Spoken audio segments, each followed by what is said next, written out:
Bom dia para todos. Estamos começando mais uma aula de Química e o assunto agora é Termoquímica. Bom, vocês já devem ter visto que nas reações químicas as transformações que ocorrem não é apenas transformações de matéria, tá? Acho que todo mundo já experimentou, ao ver uma reação química, que alguns corpos se aquecem ou outros se esfriam. Ou seja, durante uma reação química, há também uma transformação aí de energia, certo? Existe uma energia envolvida nessas reações. Existem reações em que há uma liberação de energia, ou seja, tudo que está em volta se aquece. É o caso, por exemplo, aqui dessa foto aqui, né, que temos aqui uma fogueira. A fogueira nada mais é do que uma reação química, tá? E a termoquímica é exatamente a área que estuda essas situações, né, em que reações químicas e fenômenos físicos ocorrem com absorção ou liberação de energia, tá, na forma de calor. Por exemplo, os alimentos que a gente ingere, né, quando a gente se alimenta, as reações químicas que ocorrem no nosso organismo, elas vão liberar energia, e é exatamente essa energia que a gente utiliza para que a gente se mantenha vivo. Então, para a gente começar a entender sobre a termoquímica, né, temos que entender dois tipos de reações que envolvem esse tipo de relação energética. São os processos endotérmicos e exotérmicos. Processo exotérmico é aquele que ocorre a liberação de calor, ou seja, é uma reação química que as vizinhanças, o que está em volta ali do sistema, né, o sistema reacional, ele é aquecido. É o caso, por exemplo, de uma queima, tá? E já o processo endotérmico é o contrário, é aquele que ocorre absorção de calor, ou seja, a gente precisa dar calor para que aquele processo aconteça, tá? No caso ali, há uma absorção de calor, ou seja, as vizinhanças elas ficam mais frias, porque é absorvido o calor. Aqui nós temos aqui dois exemplos, tá, de processos endotérmicos e processos exotérmicos. Ebulição da água, né? Se eu quero promover a ebulição da água, eu tenho que dar calor para que aquela água entre em ebulição, né? Por isso que a gente aquece, né, no fogão e tudo, uma chaleira com água. Fusão da água também é um processo endotérmico, tá? Basta lembrar o seguinte: ebulição da água é um processo endotérmico e o contrário, a gente pode dizer que é um processo exotérmico. Eu posso estar fazendo a água entrar em ebulição, mas eu posso também fazer a água passar do estado vapor para o estado líquido. E aí eu estou fazendo o contrário, eu estou retirando calor, tá, do sistema. Por isso que quando o tempo esfria, a água passa do estado vapor para o estado líquido e nós temos a chuva, por exemplo. Tá? Fotossíntese é um processo endotérmico também, tá? Processos exotérmicos é o oposto, tá? Por exemplo, uma vela queimando, uma combustão de álcool, né? Qualquer combustão é um processo exotérmico. Combustão seria o que a gente chama vulgarmente de queimar alguma coisa, né? Então aquilo é um processo que vai sempre liberar energia. A gente sempre quando a gente realiza uma queima, a gente está aquecendo as vizinhanças. Queima de propano, tá? E liquefação ou condensação da água, tá? Foi o que eu mostrei aqui. Liquefação é ao contrário da ebulição, tá? E nós temos, por exemplo, a fusão da água, um processo endotérmico. O contrário, que seria a solidificação da água, é um processo exotérmico. tá? E existe uma forma de se calcular essa energia, né, esse calor liberado, sim. E essa energia tem um nome específico que chama-se entalpia, tá? Então, entalpia é energia térmica envolvida em uma reação ou processo químico. Repare que se eu tenho uma reação exotérmica, ou seja, libera energia, de onde surge aquela energia? Aquela energia provavelmente ela já estava contida ali nos reagentes, né? E à medida que as transformações químicas acontecem, aquela substância quebrada, essa energia é liberada. Ninguém tem como medir a energia que cada substância contém. A gente só pode medir a energia quando ela é liberada, tá? Por isso que a gente calcula a entalpia, não é nem a entalpia em si, mas assim a diferença de entalpia. Ou seja, a entalpia que a gente tinha antes, a final, menos a entalpia que a gente tinha inicialmente. Tá? Ou no caso de uma reação química, a entalpia dos produtos menos a entalpia dos reagentes. Tá? E aqui temos essa figura aqui da vela acesa, tá? Que é uma combustão, madeira mais oxigênio, produzindo gás carbônico, água e o calor, esse calor aqui que a gente vai estudar. Existem vários tipos de entalpia, tá? Entalpia de formação, né, que é quando átomos se unem para formar uma substância, tá?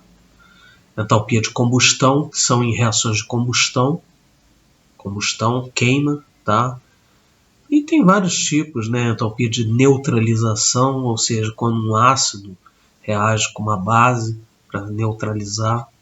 E a entalpia de dissolução é aquela que não tem necessariamente uma reação química, mas quando a gente está solubilizando, tá, um soluto num solvente, ele pode liberar ou absorver calor. Bom, vamos começando falando sobre o ΔH, né, a diferença de entalpia em reações endotérmicas. Tá? Lembrando que reações endotérmicas é aquela em que o sistema ele absorve calor, tá, das vizinhanças. E aí, no caso, o que acontece? Temos aqui o exemplo, o A se transformando em B, ele recebendo calor e se transformando em B. Ou seja, a entalpia dos reagentes é menor do que a entalpia dos produtos, tá? Porque o produto recebeu calor para se transformar de A para B. Então, nas reações endotérmicas, o ΔH ele é positivo. Ou seja, eu tenho que dar... Imagina que o sistema reacional ele é o sistema, né? E aí você tem que dar energia para o sistema. Então, ele é positivo. Tá? Já o ΔH, entalpia, né, em reações exotérmicas, ela ocorre o contrário, né? Ocorre liberação de calor. Tá? Então, nesse caso, a entalpia dos produtos ela vai ser menor do que a entalpia dos reagentes. Tá? Aqui temos aqui o caso do reagente A transformando em B mais calor. Tá? O exemplo clássico é a queima, né? A queima da palha de aço aqui, como está nessa foto. Ou seja, é a reação dessa palha de aço aqui com o oxigênio do ar e aí libera calor, né? Esse calor a gente usa para várias coisas. Seria o caso também de uma explosão, poderia ser, tá? Então, no caso das reações exotérmicas, ΔH é menor que zero, ou seja, é um ΔH negativo, tá? Ou seja, ele está liberando calor. Basta vocês imaginarem o seguinte: quando nós temos uma reação química em que tudo se aquece à volta, ela é exotérmica e o ΔH ele é negativo. Quando tudo à volta esfria, é uma reação endotérmica e o ΔH é positivo. Tá? Bom, e outro ΔH importante é nas mudanças de estado físico, tá? Quando a gente vai aquecendo uma substância, a gente vai fornecendo calor, a temperatura dela aumenta. Se essa substância está no estado sólido, a gente vai fornecendo calor, a temperatura vai aumentando até ele começar a mudar de estado, ou seja, passando do estado sólido para o líquido, que a gente chama de fusão, tá? Durante essa passagem, a temperatura não aumenta, mas a gente tem que continuar fornecendo calor para que ele derreta, né? Para que ele possa fundir. É o caso aqui. E aí, esse calor que a gente dá durante esse processo que ele está passando do estado sólido para o líquido, ele chama de ΔH de fusão, tá? E ele é característico para cada substância. Por exemplo, a água, ela tem um ΔH dele que é 7,3 kJ, tá? E aí, esse calor de fusão é a quantidade de calor necessária para provocar a fusão de 1 mol de água, tá? Ou seja, quer dizer, 1 mol de água aqui nessa questão aqui.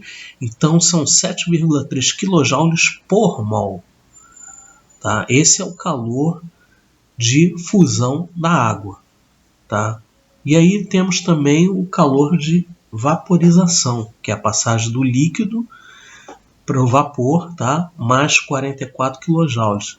E as operações inversas? Em vez de ele estar fundindo, ele podia estar solidificando.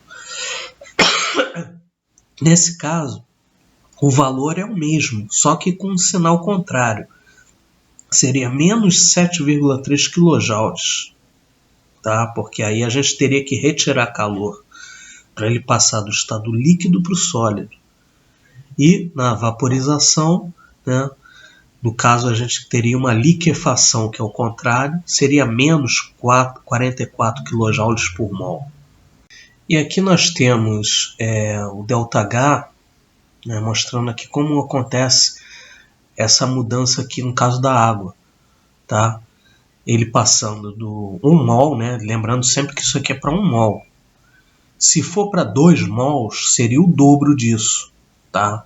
Por exemplo, 1 mol de água passando do estado sólido para o estado líquido, eu gasto 7,3 kJ. Se for 2 mols, vai ser o dobro, ou seja, 14,6, tá? Quilojoules que eu vou gastar para passar do estado sólido para o líquido. E aí a gente pode até mensurar, por exemplo, passar do estado sólido para o vapor, quanto que eu vou gastar? 51,3. É só a soma dos dois aqui, tá? 44 mais 7,3. E o inverso, mesma coisa, tá? Se eu estou passando do estado vapor para o estado sólido, é só somar os dois. Eu vou precisar liberar menos 51,3 kJ. Bom, gente, vou ficando por aqui, tá? E continuamos falando sobre esse assunto. Uma boa semana para todos.